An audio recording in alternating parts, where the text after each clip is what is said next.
Hey, what's up, guys? Professor EDC here on this Sunday episode, Sunday series. Yeah, I know it's Monday, but you have no idea how many takes I took yesterday, and it just wasn't what I wanted.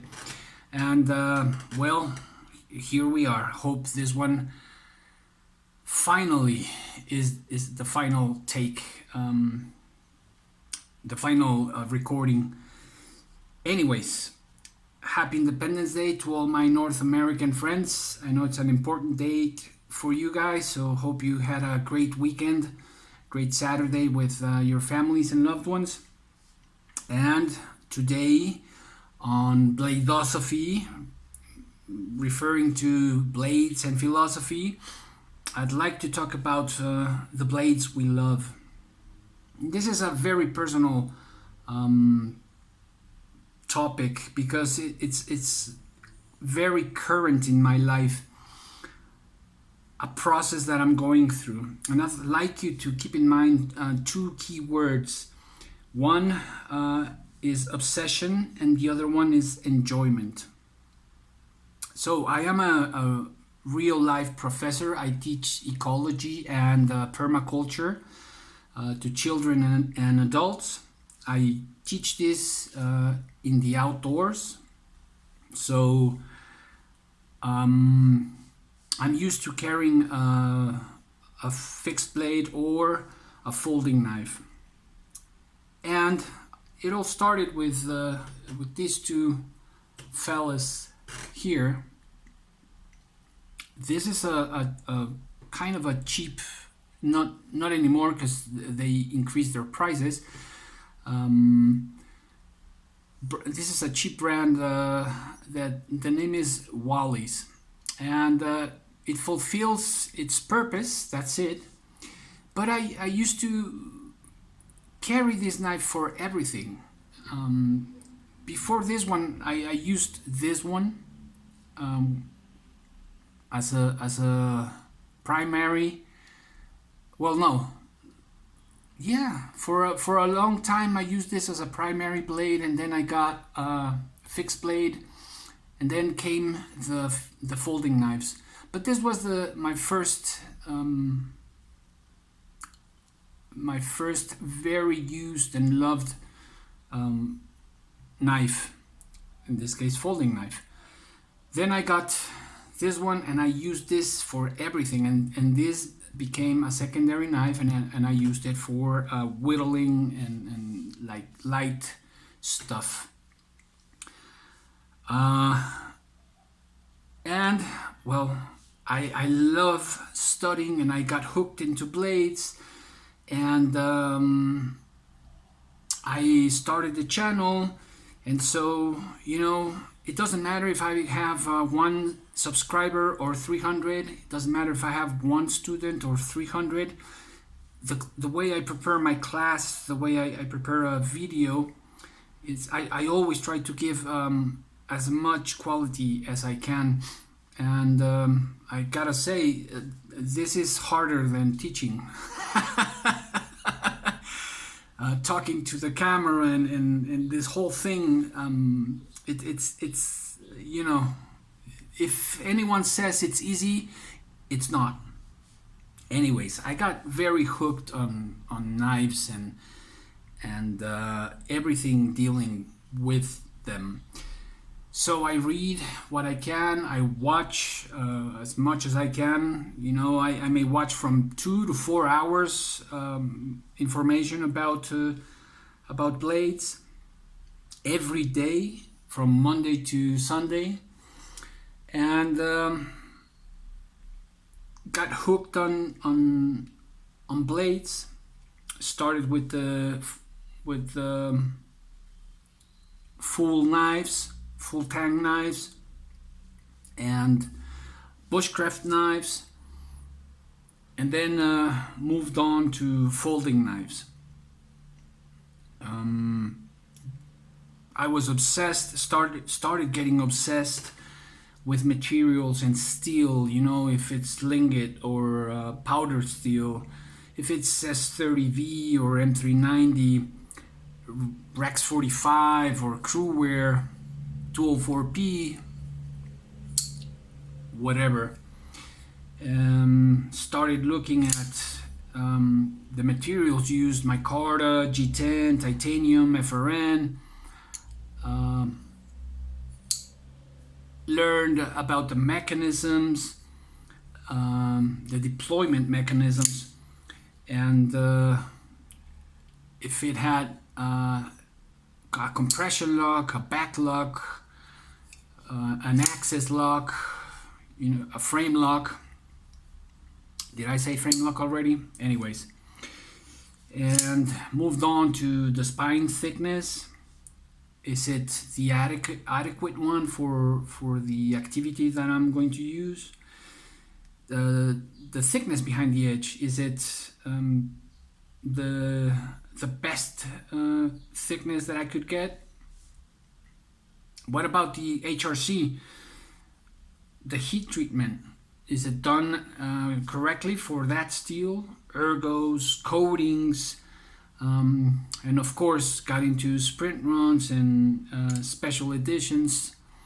And well, I gotta say that's an even more difficult topic, because I'm from Mexico, and if it's difficult for you guys, imagine from here, from Mexico, and especially with prices, because on top of the price of a knife, whatever this may be, you have to add from 20% to 40% extra of taxes.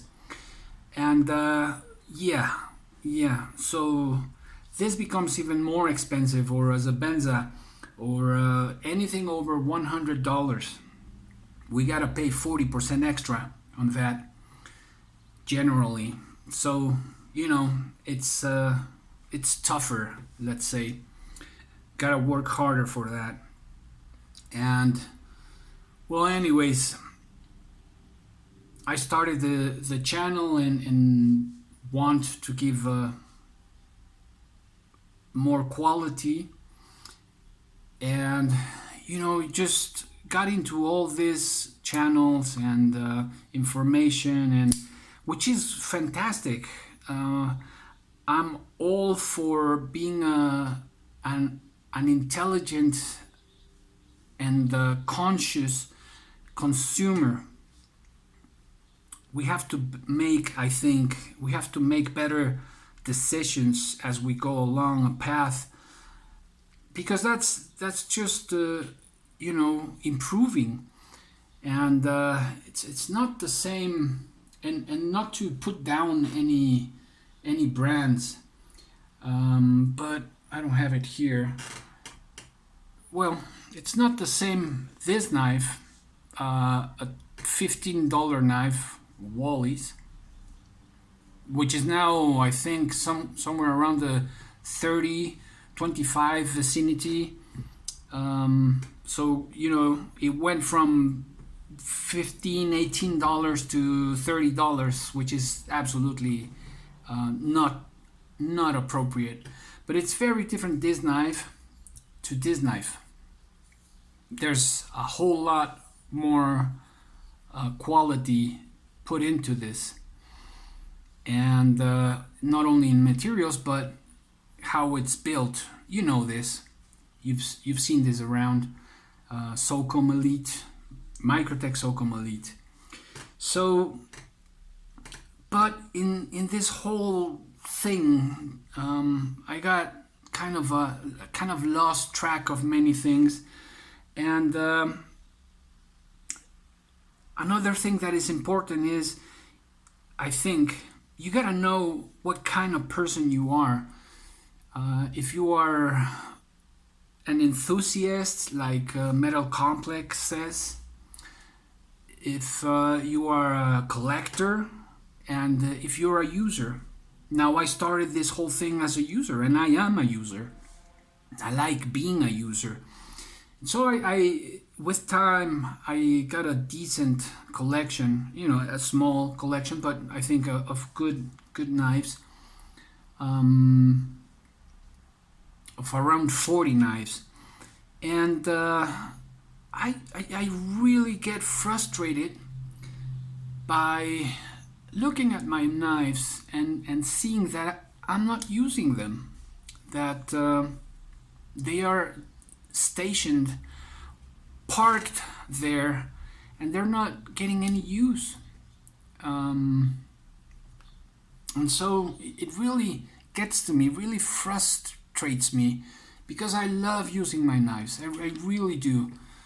Whether it's whittling, doing some bushcraft tasks, or preparing food preparing, it doesn't matter. I really get joy out of using of a fixed blade or a folding knife. And just looking at them there, it frustrates me. I'm not criticizing anyone. This is just my personal process, okay, and how I feel. So please don't take it personal. This is personal for me, but I'm not criticizing anyone. So, it got to me, and I'm going through this process of like, less is more, because I have too many things in my life.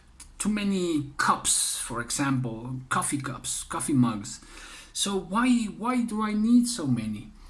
I don't use those, and yeah, I might like them, or let me clean this a bit. I might enjoy seeing some of them or keeping some because of sentimental value. I don't know. But in matters of my life, I've come to the conclusion right now, as it is, that I have too many things, and I want to get rid of things. I'm not saying that I'm going to get rid of my knife, so please don't message me asking for knives. But I want to keep a rotation in my knives. Something that I have thought about, but it's it's hard to let go. It's hard work invested there, very hard work, and hunting down prices and all that. So, but I just can't see my knives still and not getting the use that I want. I know that is important for some other people, for collectors, but for me in particular, I need to use my knives. I believe they have a purpose, and that's one of the things I forgot, and that it's very important, and that takes me to the next key word, which is enjoyment. I forgot about the enjoyment of using a knife. Of course, it has to do with this COVID-19 thing, but I took in my knife. I had forgotten about this little rascal. Then I grabbed it, and I started staring at it again. Took a minute, and just was marveled again by its looks. It's a simple knife, very simple knife. Yeah, it's a slip joint, and but it's the bone is so well done, and the finishes, and yeah, I know it's not a Great Eastern cutlery, but I have a couple of those. But just the color of it, and how well it's done, and how it all began. The first knives, these have been our companions, our tools for millennia, and it's just amazing how a tool can be made so beautiful. And yeah, it's important, the steels and the materials and all that I've mentioned before, but one of the most important things I believe is, do you like it? Do you enjoy how it looks? Do you hold it in your hand and immediately feel the urge to use it? Like go out into the woods and do some feather sticks, for example. Um, so, or baton with it. Yeah, I know there's a controversy there, but anyways, um, just use it. The other important question, apart from do you like it, does it cut? Is it sharp, or are you going to have to sharpen it? And that's another thing that I enjoy very much, sharpening. Um, and is it a trustworthy companion? These two were trustworthy companions for many years. Now I have changed. And that's the thing as well. I want this knife to become a trustworthy companion because I know it's a good knife, and I know it's going to be a great user. But I have 39, 40 something, don't know, other knives that are waiting for that place. So I don't know. This is where I am. How much is enough? Because I want to use my blades to the fullest. I want to enjoy using them. So how many are enough? That's a big question for me, at least. I know it causes controversy out there. I've seen many videos about it, and I'm not trying to offend anyone. This is just like I mentioned. This is a personal process, and what leads me to think. I have seen comments in other videos from my friends, and I have seen comment from reviewers that just lead me to think, hey, they are in the same situation. They have forgotten this thing about enjoyment, and it just becomes very technical. And as much as that is important, it's not the whole deal, because it can happen and you get lost. I just got this cut by using the penknife of this blade, as a trying to pry some paste. Paste. Nothing harder, just paste, a compound. And but that's part of it, so it doesn't bother me. It's just part of it. I used to have beehives, and my teacher, when we just got the beehives, told me, when you enter the territory of the bees, know that you're going to get stung. Why? Because you're entering their territory, and it's very, very probable. So you might do something that they don't like, or your smell might bother them. So, just take it as a package, take it as a whole. And it's that, when you manipulate blades, sharp edges, you're bound to get cut. So, and that's part of the whole thing. So I'm getting back to enjoying my blades, and still don't know I'm still figuring out how to what I'm going to do for the rotation, because of course I am not rich, and especially with the current situation, I got laid off, and it's just hard right now. But and I want to keep on